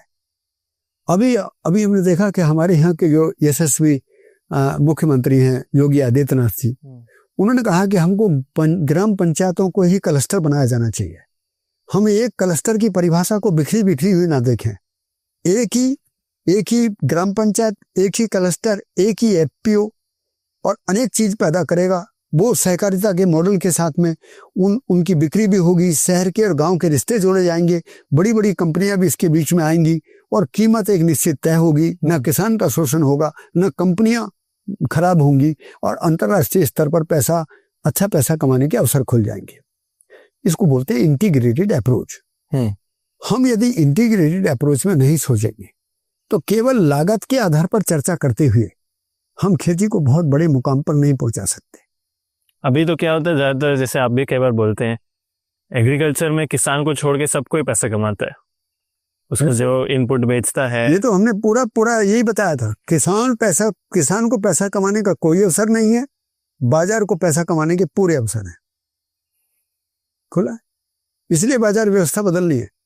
तीनों कानून जो बदले जा रहे थे, ये खुली बात है, ये कानूनों की सिफारिश नहीं कर रहा हूं और मैं कानूनों के बहुत पक्षधर भी नहीं होता हूं, क्योंकि कानून से दुनिया नहीं चलती, मानवीयता से दुनिया चलती है, आदमी के विचार में ताकत से दुनिया चलती है, सनातन संस्कृति के भाव से दुनिया चलती है, संस्कार के भाव से दुनिया चलती है, सही को स्वीकार कर दुनिया चलती है। लेकिन कानून एक समझौतेवादी व्यवस्था है, उसमें कहीं असंतुलन ना हो उसके लिए कुछ कानून बनाए जाते हैं। वो कानून ही व्यापार के लिए थे, वो कृषि के कानून ही नहीं थे कि उत्पादक का हिस्सा कहां मिलेगा, कीमत कैसे निर्धारित की जाएगी, क्वालिटी प्रोडक्शन कैसे होगा, एग्रीकल्चर डिपार्टमेंट को प्रोडक्शन मैनेजमेंट प्लान कैसे दिया जाएगा। हम केवल बजट जारी करते हैं और फिर सारा खेल बजट का होता है। मैं पैसे का बजट का विरोध नहीं, मैं किसी चीज का विरोध नहीं करता, लेकिन किसी भी राष्ट्र का जो निवेश है वो तन मन धन तीनों है। मन का मतलब है समझना, तन का मतलब है श्रम करना और धन का मतलब है पैसा। तो आदमी का श्रम का भी सम्मान हो, आदमी की समझ का भी सम्मान हो और आदमी के पैसे का भी सम्मान हो। तीनों का यदि सम्मान है तो वो निवेश संतुलित है। आज क्या देखोगे आप, मन तन धन में से किसकी चर्चा ज्यादा होती है? आप बताइए। धन की चर्चा होती है, सारा खेल धन पर टिक गया। तो आदमी मन से भी आवारापन की तरफ बढ़ रहा है, मेहनत करना कोई चाहता नहीं। हम देख रहे हैं कि खेती के लिए अब कोई श्रमिक खेत में काम करना नहीं चाहता, किसान अपने बेटों को खेतों में काम नहीं कराना चाहता, किसान खुद खेती नहीं करना चाहता। क्यों ऐसा हो रहा है? सब बाजार के साथ खेल चल रहा है। यही तो दौर है। हम जिस तरीके का मानसिकता से जो अभ्यास कर लेते हैं वही आदत बन जाती है। जैसे नशा करने वाले व्यक्ति को नशे की आदत बन जाती है, मनोरंजन करने वाले व्यक्ति को मनोरंजन की आदत पड़ जाती है, तो है तो दोनों ही नशे। तो इस प्रकार से खेती में तीनों मौलिक सिद्धांत हैं: समझना समझाना, सीखना सिखाना, करना कराना। समझने समझाने में प्रकृति के सिद्धांत, सीखने सिखाने में पूरा विज्ञान और करने कराने में पूरा प्रबंधन। नॉलेज, साइंस और इम्प्लीमेंटेशन, मैनेजमेंट। नॉलेज, मैनेजमेंट और knowledge, science and management. Knowledge, science and management, क्योंकि नॉलेज और साइंस से ही मैनेजमेंट होता है। नहीं, ये तीन बहुत ही जरूरी चीज है। पहले सीखो, फिर समझो कि प्रकृति कैसे काम करता है। नहीं, पहले फिर थोड़ा ध्यान से बोलेंगे, पहले समझो फिर सीखो। करेक्ट, सॉरी, ये क्रम है। पहले समझा नहीं गया, जैसे हम खूब बोलते हैं सीइंग इज बिलीविंग, बिल्कुल नहीं होता। यदि देखने से दुनिया बदल गई होती तो मेरे खेत में तो हजारों किसान आता है, लेकिन यह बदला वही है जो समझेगा। देखने वाला कुछ नहीं बदलेगा। समझने पे थोड़ा बात करें सर। हाँ। जो आज जैविक खेती करना चाहते हैं जी, उनको मैं चाहता हूँ इस पॉडकास्ट के माध्यम से एक सही तरीका मिले। जैसे सबसे पहले तो आपने कहा कि प्रकृति को समझो, प्रकृति के विरुद्ध मत जाओ, मतलब उसके साथ काम करो। जैविक खेती में इनपुट्स बाहर से नहीं लाओ, अपने खेत में ही पैदा करो, मल्टी क्रॉपिंग करो। इसके अलावा क्या क्या छोटे छोटे चीज ध्यान में रखने चाहिए किसान? ऋतु के अनुसार फसल लगाओ, मौसम बदलने के साथ फसल चक्र अपनाओ। एक उदाहरण दीजिए आप। जैसे आपको जैविक खेती शुरू करनी है तो सबसे बढ़िया समय है वर्षा काल के बाद शरद ऋतु का आगमन। अब इसको सितंबर अक्टूबर नहीं बोलेंगे, हम कहेंगे वर्षा काल के बाद शरद ऋतु का। शरद ऋतु क्या होता है? जाड़ा। जाड़ा, वर्षा के बाद जाड़ा आता ही है, ठीक है। अब जाड़े के बाद में फिर गर्मी आती है, गर्मी के बाद में फिर वर्षा आती है, वर्षा के बाद फिर जाड़ा आता है। तो वर्षा के बाद जब जाड़ा आता है तो वर्षा काल में जमीन में ऊपर से पर्जन्य बरसता है। पर्जन्य बोलते हैं कि जो भी जमीन के लिए उपयोगी रस द्रव्य हैं, जो समुद्र में से, धरती से, पानी से उठकर ऊपर इकट्ठे हो जाते हैं, उनका एक ट्रांसफॉर्मेशन होता है, बिजली कड़कती है, तापमान बनता है और उसमें सब विलय होते हैं। उसके बाद में उसको साइंटिफिक भाषा में हम नाइट्रेट के बारे में ज्यादा जानते हैं। तो जो वो जमीन के लिए उपयोगी जो रस हैं वो वर्षा काल में बरसते हैं। उन रसों को संरक्षित करने के लिए जमीन पर खरपतवार उगते हैं और बहुत सारे कीड़े केचुए भी जमीन में काम करने लगते हैं। वो सब क्या है? रसों के संतुलन करने के लिए। तो जमीन में दो ही क्रियाएं, भौतिक क्रिया और रासायनिक क्रिया। वो रासायनिक क्रिया जो संतुलन है वो वर्षा काल में सबसे बढ़िया होता है। क्या खरपतवार मिट्टी के लिए खराब होता है? खरपतवार मिट्टी के लिए उपयोगी है। बहुत सारे लोग लगते हैं कि खरपतवार आपके पौध के साथ ये करता है कंपटीशन। ये क्या है? जब आपने उसको लगाने का समय आपको नहीं आता। जैसे गन्ने की फसल जब सितंबर में लगाते हैं तो कोई घास उसको नुकसान नहीं देती, फरवरी मार्च में लगाते हैं तो थोड़ा सा कोई एक दो घास नुकसान देती है, और उसको अप्रैल मई में लगाओगे तो घास पूरा नुकसान देंगी। तो घास का और फसल का संघर्ष ना हो, इसके लिए ऋतु काल को समझना था, मौसम कब बदलता है। सबसे पहला हो गया कि ऋतु के अनुसार। ऋतु के अनुसार पहले था एक खेत में कई फसल लगाएंगे, एक खेत में कई फसल। दूसरा ऋतु के अनुसार लगाएंगे जी। तीसरा उत्पादन का घनत्व बढ़ाएंगे। घनत्व माने खेत में जमीन के अंदर कंद वाली फसलें भी हैं, 4 फुट वाली भी हैं, 10 फुट वाली भी हैं, 30 फुट वाली भी हैं, 50 फुट वाली भी हैं। ठीक हो गया। ये चौथा है इकोलॉजी। जब वर्षामान, तापमान, ऋतुमान, इस इलाके में कौन सी चीजें हैं जो अपनी बीज परंपरा में है। जैसे यहाँ पर जो जीव जानवरों की नस्लें हैं, जो यहाँ की वनस्पतियां हैं, वो यहाँ पर अच्छा फल देंगी। हम बाहर से लेकर आएंगे तो अच्छा फल नहीं देंगे। ध्यान आ गया। तो ये नैसर्गिक सिद्धांत है, इसको बोलते हैं इकोलॉजी। Ecology, ecosystem. हाँ, तो ये बेसिक प्रिंसिपल हैं जैविक खेती के। जब ये आप करोगे और अब ये अपनाकर क्या करेंगे फिर हम एक खेत में अनेक फसल कैसे लगाएं, उसके लिए हमने आपको बताया था कि उसके लिए हम क्या करेंगे, खेत को 3 खंडों में बांटेंगे। बफर जोन में कौन सी फसल, पेरिनियल जोन में कौन सी फसल, मतलब लंबी अवधि की फसल कहाँ लगानी है, मौसम की फसल कहाँ लगानी है, खेत की सुरक्षा का कवच कैसे बनाना है, और सब जगह से पैसा कैसे कमाना है। ये हो गया आपका multi layer model. Buffer zone में जो आपके perennial trees, total organic farming का ये प्रोडक्शन मैनेजमेंट है। इसमें 3 डिजाइन आ गए। अंतरराष्ट्रीय मानक को ध्यान में रखो, नेशनल स्टैंडर्ड को ध्यान में रखो, ये सब इसमें आ गए। ये बहुत सुंदर कार्यक्रम है। इसमें जुताई कम हो जाएगी अपने आप। मैंने कर दी ऐसा नहीं, जरूरत नहीं पड़ती। जुताई का काम कीड़े, केंचुए, झींगुर, दुनिया भर की चीजें करती है। पानी की मात्रा कम हो जाती है, जितनी जमीन की सतह ढकी रहती है, बहुत सारी फसल रहती है, नमी बनी रहती है। क्योंकि जड़ों के द्वारा भी नमी का पोषण एक दूसरी की फसल को होता है। जैसे ऊपर से भी कोई पौधा हवा से नमी लेता है, जड़ों को देकर, जड़ों के द्वारा मिट्टी को गीली रखता है। ये कार्यक्रम है। जैसे चना डालो, नाइट्रोजन फिक्सेशन करता है। चना डालेंगे तो नाइट्रोजन का भी काम करेगा। जड़ों की संरचना भी उसकी अलग है, ऊपर का परिवेश भी अलग है।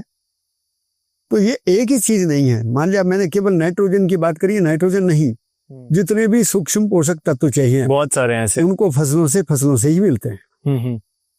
और सर ये जो विचार हम करते हैं वर्मी कंपोस्टिंग के बारे में, डिकम्पोजर के बारे में, जीवामृत के बारे में, ये सब जरूरत है जैविक खेती में? देखिए ये सब क्या तरीके हैं, इनमें कोई भी तरीका कमजोर नहीं है। आप कंपोस्ट बनाएं तो कंपोस्ट घर में बनाओगे तो आपको फ्री में पड़ेगी। अब आपके पास ना गोबर है, अब गोबर भी खरीदोगे, कंपोस्ट भी खरीदोगे तो फिर महंगा पड़ेगा। तो क्यों करेंगे ऐसा? वर्मी कंपोस्ट करोगे महंगा पड़ेगा तो क्यों करेंगे भाई? आपके घर में गोबर है तो करिए, आपके खेत में कूड़ा कचरा है तो करिए। खेत में खाद बनाने के ये तरीके हैं यदि आपके पास कूड़ा कचरा है। जैसे हमारे पास देख रहे हैं गोबर के ढेर लगे पड़े हैं, इसको क्या करें, जमीन के ऊपर छिड़कते रहते हैं। कोई साथी किसान आता है उसको उठवा देते हैं, किसानों को दे देते हैं। ये तो बांटने की चीज है ना, हर चीज बिक्री की थोड़ी होती है। जमीन पर बखेर दी, जमीन पे काम कर रही है, कोई किसान आया उसने कहा मुझे 20 कुंटल चाहिए, ले जाओ, हमारे यहाँ कोई कुंटल पुंटल नहीं है, भर ले जाओ जितना तुझे चाहिए। वही गोबर आप कैसे इस्तेमाल कर रहे हैं यहाँ पे?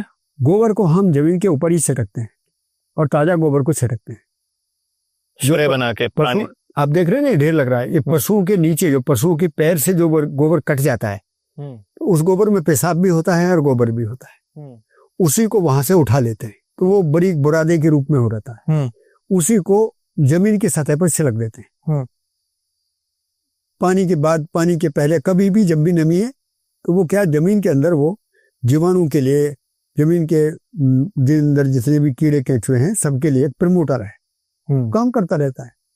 और किसी भी प्रकार का कीड़ा मकोड़े के लिए आप कोई छिड़काव करते नहीं है क्योंकि इकोसिस्टम में कुछ नहीं करना है। दूसरी बात, खाद भी ज्यादा नहीं। मैं तो ये कहूंगा कि ये जो गोबर की खाद है ये एक तरीके से मुफ्त की खाद है और इसको छिड़कना है तो एक एकड़ के लिए इसमें कोई कुंटल पुंटल लेंगे। मान लो आप 100-200 किलो भी आपके पास है, बारीक बारीक छिड़कते चले जाओ, फिर होगी फिर छिड़कते चले जाओ।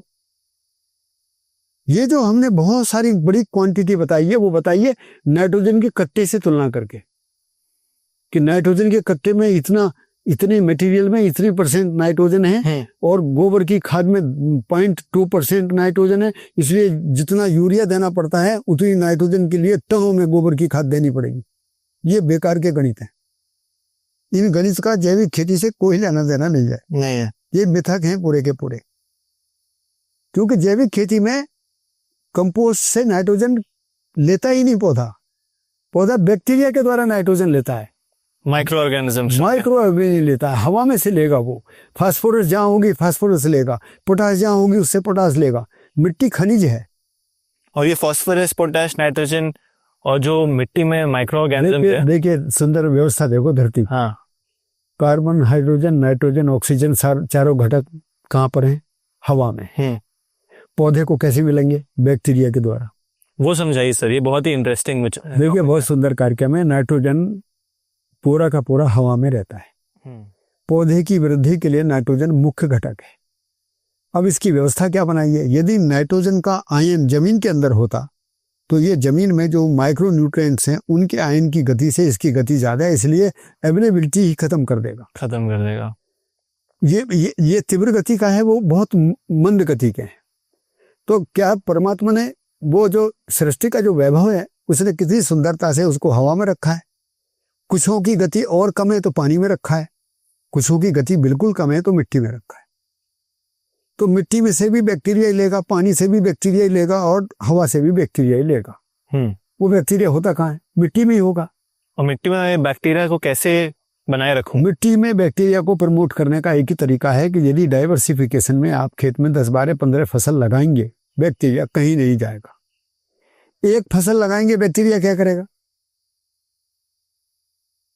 भाई? आप आलू ही खा रहे हैं रोजाना की 365 दिन आलू खाएंगे तो पेट में कौन से बैक्टीरिया मल्टीपल रहेंगे? एक ही बैक्टीरिया रहेगा जिसको आलू पचाना।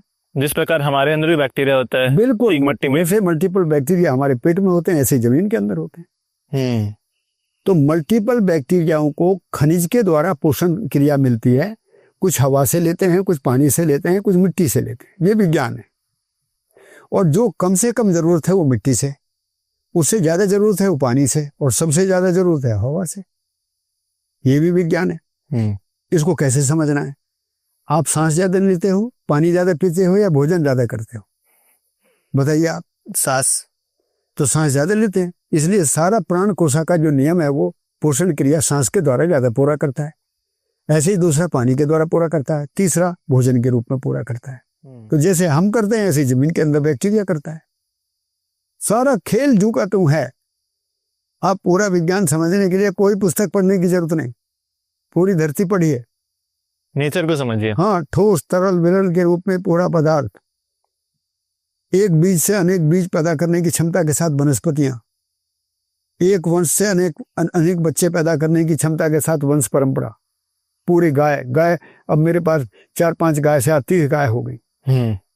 मैंने बनाई थोड़ी है, उनकी परंपरा है, वो अपनी वंश परंपरा में रहती हैं, बच्चे पैदा भी होंगे, दूध भी देंगी, वो जो बूढ़े हो जाएंगे 10-12 साल में वो मरेंगे भी। तो उनका एक सिस्टम बन गया। ये सिस्टम का एक चक्कर समझ में आ गया। 12 साल का इनका एक रिसाइकल सिस्टम है, इसमें इनको बनाए रखो। इनको कोई दाना रबी तो खाना नहीं है, इनको तो घास खाना है। हमने देखा कि जंगल में पशु वही आबाद ज्यादा है जो केवल घास खाता है।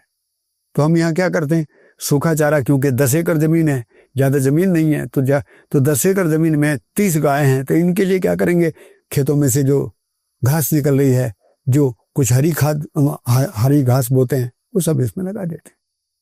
लेकिन आप उनका घी, दूध, मक्खन कुछ बेचते नहीं है? कुछ नहीं बेचते। ये क्यों आपका विचार है कि बेचना नहीं चाहिए? कि बेचा क्या, वो वैल्यू एड इसमें काम होता है। जैसे मैं गेहूं का दलिया बनाता हूँ, तो गेहूं का दलिया बनाते समय प्रिजर्वेटिव डालती है कंपनी, प्रिजर्वेटिव डालती है, दलिया खराब ना हो, कीड़े ना पड़ जाए। हम क्या करते हैं, उसको 1 कुंटल गेहूं के दलिया को 1 किलो देसी गाय के घी में ट्रीट कर देते हैं, शोधित कर देते हैं। भूनते नहीं है, शोधित कर देते हैं, गर्म करके उसका घी की कोटिंग कर देते हैं। उससे वो खराब नहीं, साल भर तक भी खराब नहीं होगा। तो वैल्यू एडिशन भी होगा, खराब भी नहीं होगा। इसलिए वो घी आप बेचते नहीं है, खुद ही इस्तेमाल? वो सारा देखिए, परिवार की चीज परिवार के लिए प्रयोग होती है। यहाँ पर परिवार के लिए उत्पादन है, परिवार के लिए प्रयोग होती है। तो जैविक खेती के प्राकृतिक सिद्धांतों को समझना, वैज्ञानिक विधि से खेत की नाप तोल करके फसल चक्र को स्थापित करना, बढ़िया से उत्पादन लेना और फार्मर प्रोड्यूसर कंपनी के जरिए मिलकर खेती को व्यवसाय के रूप में स्थापित करने से गांव की आर्थिक समृद्धि होगी। और थोड़ी बहुत नहीं होगी, बहुत ज्यादा होगी। आज गांव में जो चीजें बाजार से आ रही हैं, वो उनका सिलसिला बाजार की तरफ बढ़ जाएगा। सर्कुलर इकोनॉमी का मतलब है कि हम बाजार पर केंद्रित नहीं होंगे, बाजार हम पर केंद्रित होगा। एक तरफा नहीं होना चाहिए, एक तरफा नहीं होगा, पैसा घूमना चाहिए। क्योंकि हम बाजार के विरोधी नहीं है, बाजार हमारी तो व्यवस्था है। लेकिन बाजार का जो शोषण है वो अव्यवस्था है, उनको जो एक तरफा अधिकार है वो अव्यवस्था है। बिल्कुल। ये आपका एक बहुत ही 1987 में आपने जो कहा था कि 1 किलो जो खाना बेचता है वो बहुत कमाता है, लेकिन 1 किलो से जो 100 किलो उगाता है उसको आदर नहीं देते हैं। वो थोड़ा एक बार देखिए, मैं तो धरती के अर्थशास्त्रियों को ये सवाल देता हूँ। 1987 में खेती करते हुए मेरे सामने ये चित्र उभर कर आया कि उत्पादन बढ़ा है, आमदनी नहीं बढ़ी है। उसका लेखा जोखा जब हमने खोज कर देखा, तो मैं भाई जी आपको बहुत सुंदरता से ये बात बताना चाहता हूँ कि खेत में थके हारे बैठकर मेरे मन में एक विचार आया कि एक दाने से अनेक दाने पैदा करने वाला किसान कर्जदार क्यों है, और 1 किलो गेहूं से 950 ग्राम दलिया बनाने वाली कंपनी मालदार क्यों है। ये दुनिया का कौन सा अर्थशास्त्र है। हमने वहां से फिर खेती को अर्थशास्त्र की दृष्टि से नहीं देखा, व्यवस्था की दृष्टि से देखा, और एक विकल्प सामने आया कि अधिकार संपन्न होना मेरी जिम्मेदारी है। इसलिए अब मैं खेती बाजार आधारित नहीं करूंगा, प्रकृति की व्यवस्था को समझकर करूंगा। और यहां से ये उत्तर निकले। हम एक समृद्ध किसान के रूप में खड़े हुए, अनेक साथियों को इसकी बराबर प्रेरणा मिल रही है, बहुत सारे लोग खड़े हो रहे हैं, हम आगे बढ़ रहे हैं। मैं एक सवाल आज आपके सामने भी पूछता हूं। मैं देश के इस समय अर्थशास्त्रियों से और देश के नीतिकारों से भी एक सवाल पूछता हूं, बहुत विनम्र अनुरोध है, इस पर जरूर विचार करें कि जब एक दाने से अनेक दाने पैदा हो सकते हैं, और जब एक खेत में अनेक फसल पैदा हो सकती है, और जब एक पौधा लगाकर अनेक वर्षों तक उत्पादन दे सकता है, तो फिर खेती का अर्थशास्त्र कमजोर क्यों है। किसान आज भी कमजोर क्यों है। सरकार को अनुदान और बजट जारी क्यों करने पड़ रहे हैं। खेती के बजट बढ़ाने की जरूरत थी या किसानों की समझ बढ़ाने की जरूरत थी। समझ। हम यदि खेती में किसानों की समझदारी को बढ़ाएंगे तो ये देश समृद्ध होगा, और वर्तमान सरकार के द्वारा जो आत्मनिर्भरता और ग्राम समृद्धि से राष्ट्र समृद्धि की जो संकल्पना उभर रही है, ये पूरी होगी। मैंने जैविक खेती में इसको जिक्र देखा है, और बार बार अनुरोध करता हूं पूरे देश से, और सभी को इसमें हृदय से सम्मान करता हूं कि खेती किसी एक व्यक्ति की विशेषज्ञता का कार्यक्रम नहीं है। ये पूरी प्रकृति किसी व्यक्ति के इशारे से नहीं चल रही, वो स्वयं स्फूर्त है, अपने आप चल रही है, व्यवस्था है। उस व्यवस्था को हमको समझना है और खेती करना है। इस व्यवस्था को लेकिन सर मानव ने काफी डिस्टर्ब कर दिया है। अभी मेरा प्रश्न ये है कि आप इतने साल से जैविक खेती कर रहे हैं, लेकिन जिस दिन आप केमिकल फार्मिंग से जैविक खेती की तरफ गए होंगे, एक दिन में वो ठीक नहीं होगा। आज ये पॉडकास्ट के माध्यम से शायद बहुत सारे लोग जैविक खेती के तरफ वो पहला कदम लेना चाहे। मैं तो उस समय की घटना बताऊं तो मैं 10-12 साल तो परेशान रहा हूं, अलग अलग तरीकों को। जैविक खेती स्टार्ट करने के बाद, जैविक खेती स्टार्ट करने के बाद कंपोस्ट कैसे बनाना है 20 तरीके, तरल खाद कैसे बनाना है 20 तरीके, बैक्टीरिया कहाँ मिलेगा 20 सोर्स, मतलब कोई पता ही नहीं था करना क्या है। और उसके बाद में हर तरीकों में भी विरोधाभास है। लेकिन फिर भी एक चीज है कि वो सब तरीके कुछ ना कुछ प्रेरणा देते हैं। उन सब तरीकों में जैसे गौ आधारित खेती के तरीकों से हमको बड़ी प्रेरणा मिली। क्यों? क्योंकि गाय हम पालते ही थे, और जब गाय की महिमा सुनते हैं तो ये और बात जोड़ने का मन करता है कि गाय की महिमा से ज्यादा यदि हम इसकी गाय की उपयोगिता को समझ लिए होते तो हमारे तो पूर्वज भी गाय पालते थे। भारत की संस्कृति में तो गाय का बड़ा महत्व है, फिर अब महत्व क्यों कम हो गया? क्यों हमने गाय को सड़क पर खोल दिया? तो ये बातें जो हैं ये समझने का बिंदु था। तो आज पॉडकास्ट करते हुए मुझको ये बात स्पष्ट हो रही है कि मैं भी अपनी पुरानी जिंदगी को देखता हूं तो आज भी देश के करोड़ों किसान वहीं खड़े हैं, उनके पास तक सूचना नहीं है। तो उनके पास ये सूचना पहुंच जाए, उनके मन में ताकत आ जाए और वो कहीं ना कहीं इस बात को मेरे से भी और अच्छा देखने लगे, खेत में जीने लगे। देखिए मेरा किसान परिवार है, पूरा खेत में रहता हूं मैं, मेरे से 2 किलोमीटर दूर तक कोई गांव नहीं, घर एकदम स्वस्थ है, फर्स्ट क्लास घर नहीं है। और फिर मैंने देखा है कि मैं सवेरे सूरज उदय होते होते उठ जाता हूं और फिर 2-3 घंटे कुछ खाए बिना मेहनत करता हूं। शरीर से पसीना निकल जाता है, शरीर की सफाई हो जाती है, उसके बाद में पानी के द्वारा कुछ चीजों को हल्का फुल्का सेवन करते हैं। विक्रम है, कोई अलग से ये विटामिन खाना है, ये मेवे खाना है, ये फलाना खाना, कुछ भी नहीं करना। मैंने देखा है कि सबसे बड़ा सुंदर नियम है श्वसन क्रिया को शुद्ध रखना। अच्छी तरीके से वो निकलता है। क्या हम सब खेत में से आए, खेत में देखते हैं तो वो शुद्ध वायु बह रही है, पेड़ पौधे हैं, वनस्पतियां हैं। अब यहाँ बैठकर कौन से प्राणायाम की जरूरत है? प्राणायाम हो ही रहा है। आपका लाइफस्टाइल ही प्राणायाम है। प्राणायाम है। आपने थोड़ा सा चलने का अभ्यास किया, हमने पूरे परिवार के लिए भी यहाँ पर पटरियां बनाई हुई हैं। बाहर से भी यहाँ लाखों लोगों का आगमन हो चुका है। मैं तो ये कहने में मुझे कोई गुरेज नहीं कि भारत में जैविक खेती समझने के लिए कोई भी बाहर से कोई आया है तो वो इस परिवार में जरूर आया है। भारत सरकार का भी ये बड़ा सहयोग रहा है, पद्मश्री सम्मान देना और इसके जैसे अनेक सम्मान हैं। कई यूनिवर्सिटियों, पंतनगर यूनिवर्सिटी ने डॉक्टर ऑफ साइंस की PhD। तो ये किसान के लिए क्या है? किसान के लिए प्रेरणा की बात है। बिल्कुल। और किसानों को भी प्रेरणा दे, किसान के साथ बढ़ चढ़ कर बात हो। ठीक है, मैंने एक और सच्चाई देखी है, खेती में आपको झूठ बोलने की जरूरत नहीं है। इसका मतलब? बिल्कुल नहीं है। मतलब आप उत्पादन को बढ़ चढ़ के बताएं, आप आमदनी को बढ़ चढ़ के बताएं, ये खेती की जरूरत ही नहीं। हर किसान इतनी जानता है, फसल देखकर पहचान लेगा। हर किसान आपकी खेत और तरीके को पहचान कर बहुत सारी चीजों को समझ लेगा। यदि वो समझा नहीं है तो उसके अंदर सवाल उठता ही है, और यदि सवाल का उत्तर आप ठीक ढंग से नहीं देते हैं तो आपको भी पकड़ लेगा। हम तो लाखों लोगों के बीच में रहते हैं और आपके पास उनके सारे सवाल का उत्तर है। उत्तर मेरे पास नहीं, मैं उनके उत्तर मिलने में मदद करता हूँ। गवाह भी हैं। उत्तर तो उन्हीं के पास है। देखिए, सवाल जिसका होता है उत्तर भी उसी के पास होता है। हमको तो केवल ध्यान दिलाना है कि जब हमारे अंदर ये सवाल था तो इसका उत्तर ऐसे ही निकला। मेरा एक और सवाल का सर उत्तर देने में मुझे मदद करिए।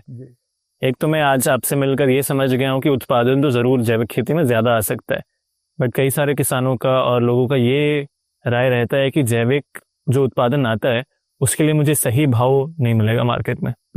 आप कहाँ बेचते हैं और जो इसका भाव एक्स्ट्रा मिलता है मार्केट में? देखिए, ये बहुत बढ़िया सवाल है। मार्केटिंग अपने आप किसानों के सामने एक बड़ी प्रॉब्लम है। इसके लिए 2 काम किसान भाई करें। जिस दिन वो खेत में जाएं उसी दिन PGS India organic certification programme में अपना रजिस्ट्रेशन करा लें। अधिकतम किसी किसान पर उसका जो खर्चा आता है 300 रुपये वार्षिक आता है। बस एक वर्ष का कितना खर्चा? 300 रुपये। इससे बेहतर भाव मिलते हैं। इससे क्या होता है कि वो राष्ट्रीय स्तर पर एक नेशनल प्रोग्राम का हिस्सा बन जाते हैं।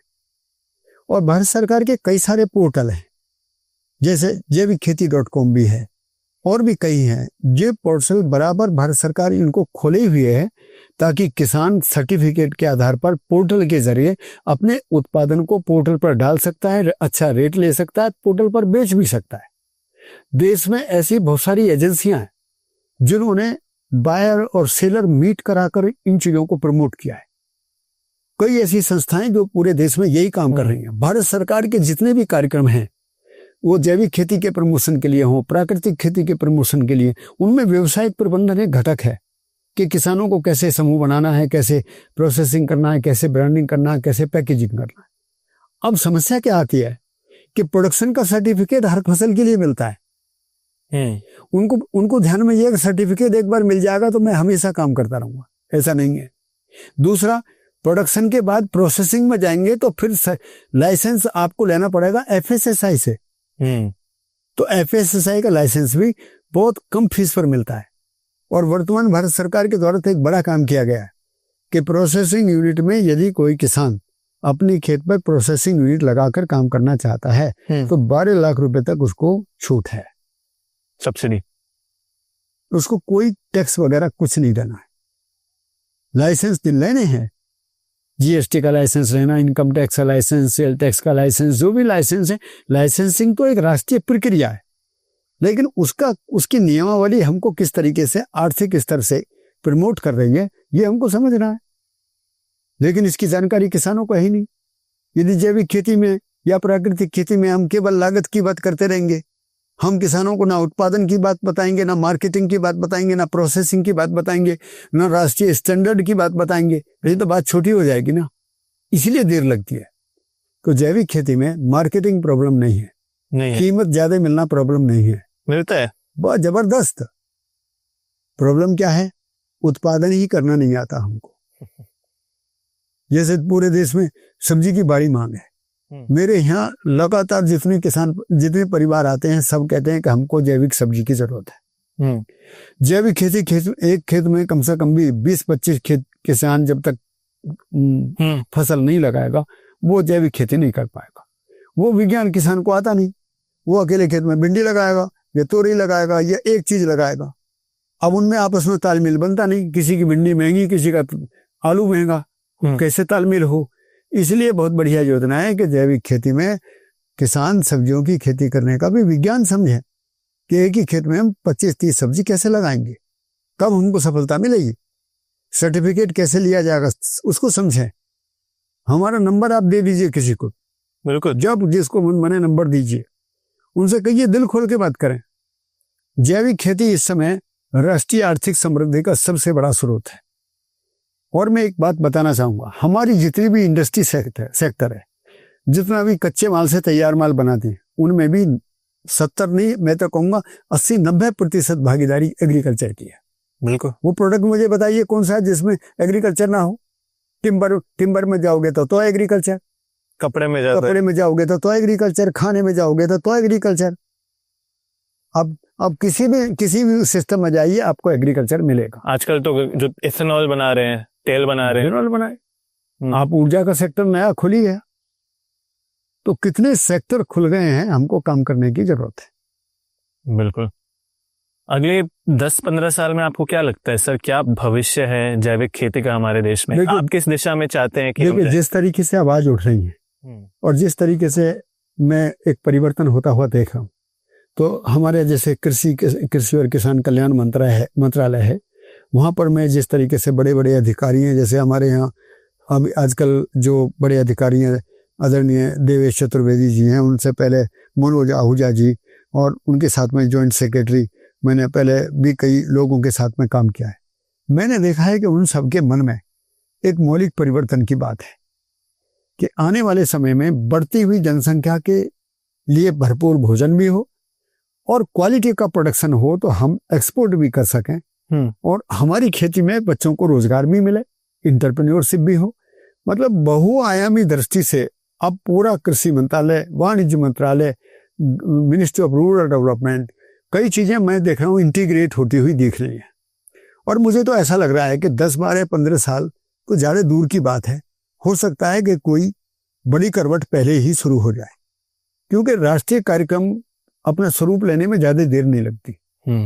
धीरे धीरे प्रोसेस होता है, बहुत सारी चीजें एक मंच पर आती हैं, परेशानियां भी होती हैं, लेकिन उम्मीद यह है कि जल्दी से जल्दी हम जैविक और प्राकृतिक खेती को ह्यूमनाइज करते हुए एक पूरे देश का एक परफेक्ट प्लान बनाएंगे, जिसमें समझने समझाने का कंटेंट, सीखने सिखाने का कंटेंट, करने कराने का कंटेंट पूरा साइंटिफिक हो, फिलोसफिकल हो, साइकोलॉजिकल हो, ह्यूमैनिटी के आधार पर हो और प्रकृति की व्यवस्था के सिद्धांतों के आधार पर हो। ऐसा होगा तो भारत दुनिया का सबसे पहला देश होगा कि जो एग्रीकल्चर सर्कुलर इकोनॉमी के आधार पर दुनिया को समृद्धि का संदेश देगा। पूरी दुनिया को हम एक्सपोर्ट कर सकते हैं, पूरी दुनिया को कर सकते हैं, पूरी दुनिया को इकोनॉमी का एक डाइवर्जन दे सकते हैं। देखिए, इकोनॉमिकल पैराडाइम शिफ्ट होना इस समय बहुत जरूरी है। इकोनॉमी इस समय बाजार सेंट्रिक है, उत्पादक के फेवर में नहीं रहती, उपभोक्ता के फेवर में भी इसलिए रहती है, उसको राजनीतिक संरक्षण मिला रहता है। लेकिन मूल रूप में देखें तो उत्पादक से लेकर उपभोक्ता के बीच में जो भी असंतुलन पैदा हुआ, ये आर्थिक दृष्टि से हुआ है। इसलिए हमको प्रचलित अर्थशास्त्र को भी बदलने की जरूरत है। खेती में जैसे मानसिकता बदलने की जरूरत है, ऐसे अर्थशास्त्र बदलने की जरूरत है, संवैधानिक ढांचे में परिवर्तन की जरूरत है, खेती की कानून व्यवस्था में परिवर्तन की जरूरत है।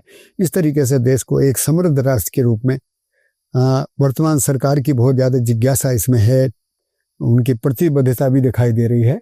और मैं तो जो प्रतिक्रियाएं लोग करते हैं उनको भी ये कहता हूं कि वो भी एक बार जरूर इस पर विचार करें कि प्रकृति सबकी साझा है। इसको राजनीतिक दृष्टि से ना देखें, इसको धर्म दृष्टि से ना देखें, इसको किसी भी प्रकार की दृष्टि से ना देखें, ये जैसी है वैसा ही देखें। यदि इसको ऐसा ही देख लें तो बहुत बड़े रास्ते खुल जाएंगे।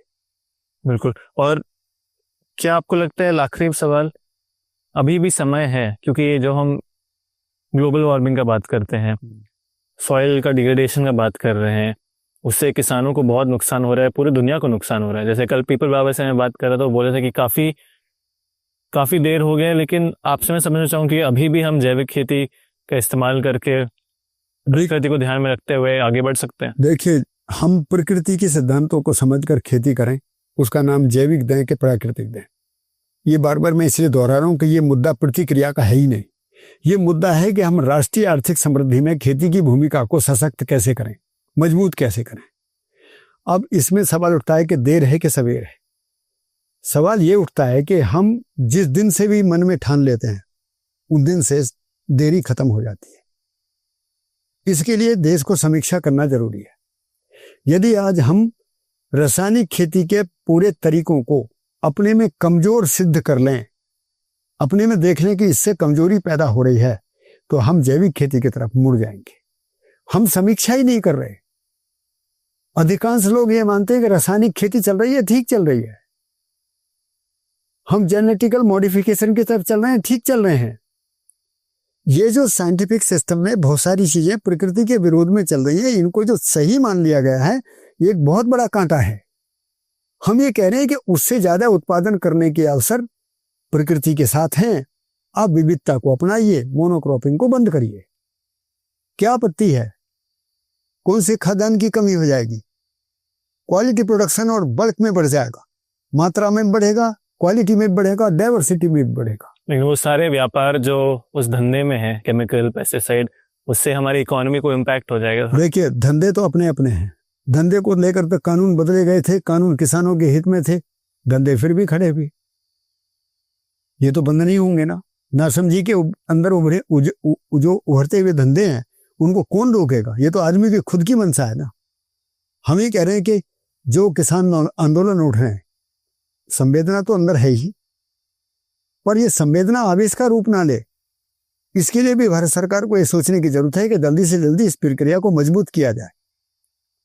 जैसे वर्तमान कृषि मंत्री हैं, वो व्यवहारिक और सुलझे हुए व्यक्ति हैं। उन्होंने अभी जैसे वैज्ञानिकों को किसानों के पास तक भेजने का एक अभियान चलाया है, लेकिन ये अभियान बहुत छोटी पहल है। इसका पूरा स्वरूप ये है कि हमको वैज्ञानिक को और किसान को बैठाकर प्रकृति के सिद्धांतों को समझना है। हमें खेती को व्यवसाय के रूप में स्थापित करना है। हमको खेती के उत्पादन, प्रबंधन, प्रमाणीकरण, प्रसंस्करण और मार्केटिंग को एक जगह इंटीग्रेट करना है। हमको जो नौजवान वैज्ञानिक हैं और बेरोजगार नौजवान हैं, उनको खेती में एंटरप्रेन्योरशिप के साथ जोड़ना है। हमको अपनी खेती की दिशा धारा ही बदलनी है। यदि इस पर चर्चा होगी, क्योंकि अभी क्या होगा कि मुलाकात तो होगी, लेकिन मुलाकात में चर्चाएं उन्हीं मुद्दों पर होंगी जो मुद्दा समस्या के हैं, समाधान के मुद्दों पर चर्चा नहीं है। तो हमारा इस ब्रॉडकास्ट के जरिए एक निवेदन है कि ये चीजें हमारे मंत्रालयों तक भी जाएं, कि जिनमें ये बात, जो प्रयोग सफल हुए हैं देश में, मैं अकेला व्यक्ति नहीं हूं जिसने ऐसे प्रयोग किए, अनेक किसान हैं जो पूरे देश में बड़ी शिद्दत के साथ लगे हैं। उन सबके साथ में क्या क्या अच्छा है, क्या क्या अच्छा हो सकता है, उन सबको जोड़कर एक बड़ा मंच बनाया जाए। मंच का मतलब राजनीति ना हो, उसमें कोई पद ना हो, उसमें कोई किसी की महत्वाकांक्षा को पनपने का कोई जगह ना हो, उसमें केवल राष्ट्र सर्वोपरि। हम खेती में परिवर्तन के लिए आगे बढ़ना चाह रहे हैं। खेती अभियान का रूप कैसे लेगी? इसका मतलब क्या है? जिस तर्ज पर हमने रासायनिक खेती की थी, हरित क्रांति हमने किसी एक व्यक्ति ने नहीं की थी, मिलकर सबने की थी, पूरे देश ने किया था। ऐसे ही हमको जैविक क्रांति भी मिलकर ही करनी होगी। बिल्कुल। ये यदि मिलकर नहीं होगी तो सवाल उठते ही रहेंगे। सर, आपको एक मैं नया ट्रेडिशन स्टार्ट किया, सारे गेस्ट से पूछता हूँ, मुझे एक अगर सलाह देना है तो आप क्या सलाह देंगे? और दूसरा, आपके अनुसार हमारे पॉडकास्ट पे एक और किस मेहमान को बुलाना चाहिए? देखिए, मैं इसमें एक निवेदन करूंगा कि एक तो आप मेरी तरफ से संदेश दें कि करने से पहले समझने की जरूरत है। ये मौलिक सिद्धांत है, क्योंकि आदमी की जो श्रेष्ठता है वो समझकर जीना है। जो हम देखा देखी करते हैं, करने ना करने पर ज्यादा जोर देते हैं, इससे कोई सफलता मिलने की संभावना नहीं होती। तो हमने जो पूरे एक प्राकृतिक सिद्धांत और नियमों को देखा है, उसमें सीधी बात है कि मनुष्य समझ कर ही करे तो सफल होगा। ये तो एक मौलिक सिद्धांत है किसानों के लिए भी और पूरे देशवासियों के लिए। अब मुझसे पूछ रहे हैं आगामी किस आदमी को हम इस तरीके के कार्यक्रम में लाएं। देखिए, किसी भी भले किसान को ले आए। मैं व्यक्तिगत तरीके से कई हजार किसानों को जानता हूं। जैसे अभी आपने पीपल बाबा का नाम लिया था, वो आप मेरे कहने से नहीं पहुंचे थे उनके साथ, लेकिन उनकी सरलता, उनकी बात करने का तरीका, उनका एकदम पिन पॉइंट किसी बात को टारगेट करने का तरीका एकदम दूसरे लोगों को अस्वीकार होता है। हमारी भी कई मुलाकातें, हम उनको स्वीकार करते हैं। ऐसे ही मौलिक प्रवृत्ति के लोग जो कहीं जैविक और प्राकृतिक में विरोध नहीं करते हैं, प्रतिक्रिया नहीं करते हैं, जो किसानों के प्रति निष्ठा से काम करना चाहते हैं, जो पॉलिसी में काम करना चाहते हैं, ऐसे वो वैज्ञानिक, ऐसे वो उच्च पदों पर बैठे हुए अधिकारी, उन सबको जरूर लाएंगे।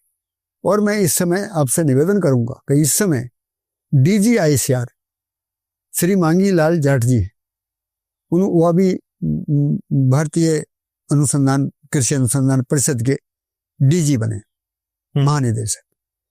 बहुत सुलझे हुए व्यक्ति, कृषि मंत्री बहुत सुलझे हुए व्यक्ति। उनके साथ में इन मुद्दों पर बात की जाए। हमारे जो चीफ सेक्रेटरी एग्रीकल्चर के, वो उनका नाम है देवेश चतुर्वेदी, बहुत सुलझे हुए व्यक्ति हैं। आप मिलेंगे तो खुश हो जाएंगे। मैं व्यक्तिगत तरीके से इन लोगों के नाम ले रहा हूं। इनके साथ साथ में देश में बहुत और अच्छे लोग हैं जो बहुत संतुलित भाषा में ग्राम विकास की और कृषि नीतियों को देखते हैं। मैंने देखा उत्तर प्रदेश सरकार से एक सज्जन रिटायर हुए हैं, अभी उनका नाम है प्रभा शंकर ओझा।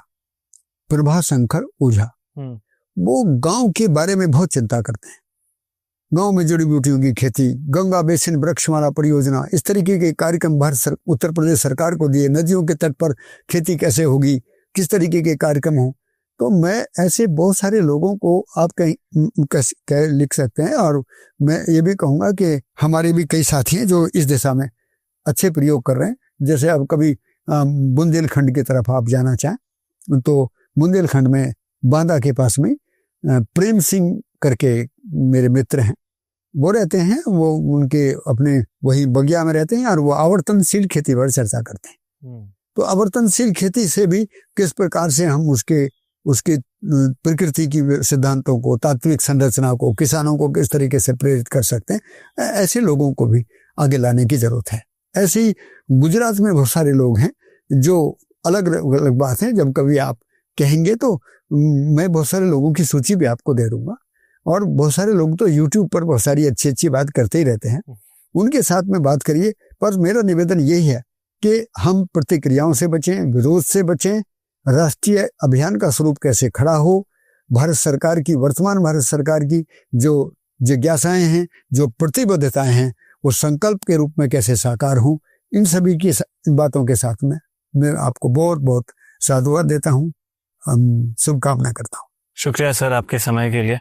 एंड मुझे लगता है कि बहुत अच्छा ये ऑनर है और मौका है कि एक पद्मश्री, और पद्मश्री से ज़्यादा भी 40-50 साल का अनुभव, पद्मश्री एक रिस्पेक्ट तो होता है लेकिन अनुभव का रिप्लेसमेंट कुछ नहीं होता है सर। 40-50 साल का आपका जो अनुभव है वो आप आज हमारे प्लेटफॉर्म के माध्यम से शेयर कर पाए हैं, उसके लिए बहुत बहुत शुक्रिया आपका। एंड मैं उम्मीद करता हूँ कि ऑडियंस सही दिशा में, प्रकृति को ध्यान में रखते हुए अपनी जैविक खेती को आगे बढ़ाए। प्रणाम सर, शुक्रिया।